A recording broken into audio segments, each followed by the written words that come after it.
Paul Krause has held the NFL's career interception record since 1979. That's 47 years, longer than almost any other individual record in the sport. Nobody currently playing is within 40 picks of him. Not close. And the deeper you look into this list, the clearer it gets. This record was never really a clean measure of who the best defensive back is. It's a measure of era, and oddly enough, of how much quarterbacks were willing to test the man across from them. Start with the numbers everyone already knows. All-time NFL interception leaders: Paul Krause, safety, Washington and Minnesota, 81. Emlyn Tunnell, New York Giants and Green Bay Packers, 79. Rod Woodson, 71. Dick Knight, Train Lane, cornerback, 68. Then a tie at 65, Ken Riley of the Cincinnati Bengals and Charles Woodson split between Oakland and Green Bay. This is the list on Pro Football Reference, on Wikipedia, and in the Pro Football Hall of Fame's own top 20. All three agree down to the decimal. And here's the first thing worth noticing before we even get to Krause. Tunnell held this record for 26 years, from 1952 until Krause finally passed him in his own final season, 1979. Krause has now held it almost twice as long as that. The record isn't just standing, it's practically fossilized. Here's what most rankings leave out. Nobody is catching up. Heading into the 2026 season, the active interceptions leader is Harrison Smith of the Minnesota Vikings, Krause's old team as it happens, with 39. Less than half of Krause's total, and Smith is already deep into his 30s. Behind him, Kevin Byard, Xavier Howard, Darius Slay, all in the high 20s to low 30s. And remember, today's players get more opportunities than Krause ever did. A 17-game regular season now versus the 14-game seasons Krause played through most of his career. More games, more pass attempts thrown at every defense in the league, and still nobody is within reach. Since 1971, the league-wide interception rate has collapsed, from 5.78% of all pass attempts picked off down to roughly 2% today, according to Sports Illustrated's analysis of the league's own passing data.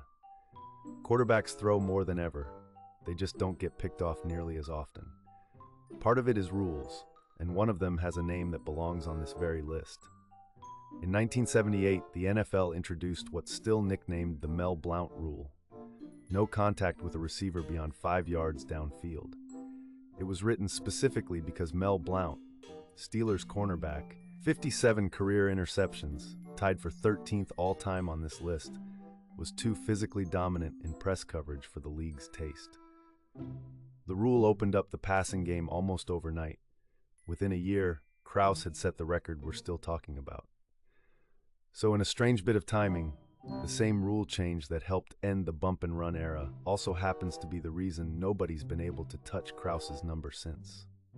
Add in decades of further contact restrictions, safer route concepts, and quick-game passing schemes built to avoid exactly the kind of risk that produces turnovers, and you get a counting stat that's been getting harder to accumulate for close to 50 straight years, with no sign of that reversing.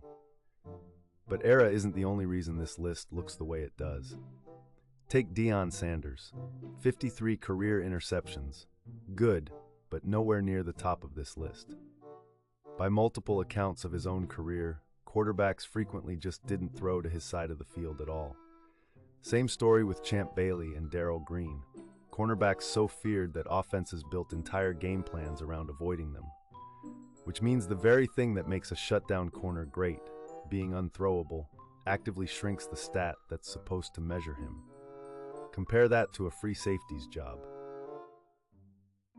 Read the quarterback's eyes, break on the ball from 20 yards out, guess right.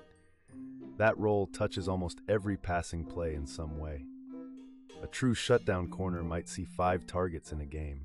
A rangy safety sees a piece of all of them, play after play, for an entire career.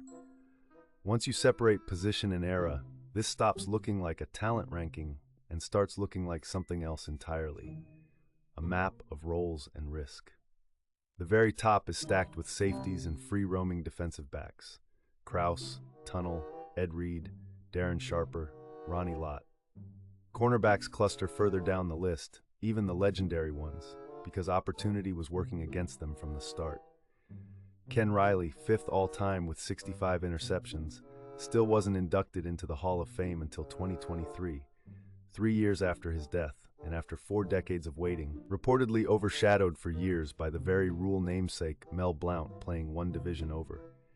Meanwhile, in today's game, even a generational cover corner can be statistically invisible on a list like this one, simply because the ball never comes his way. So next time a counting stat gets used as the final word on who's the best ever, ask what it's actually rewarding. Sometimes it's skill, sometimes it's how much the league lets you play. And sometimes, ironically, it's proof a quarterback was too scared to find out. If you want more numbers that don't mean what they look like, they mean, subscribe. There's more where this came from.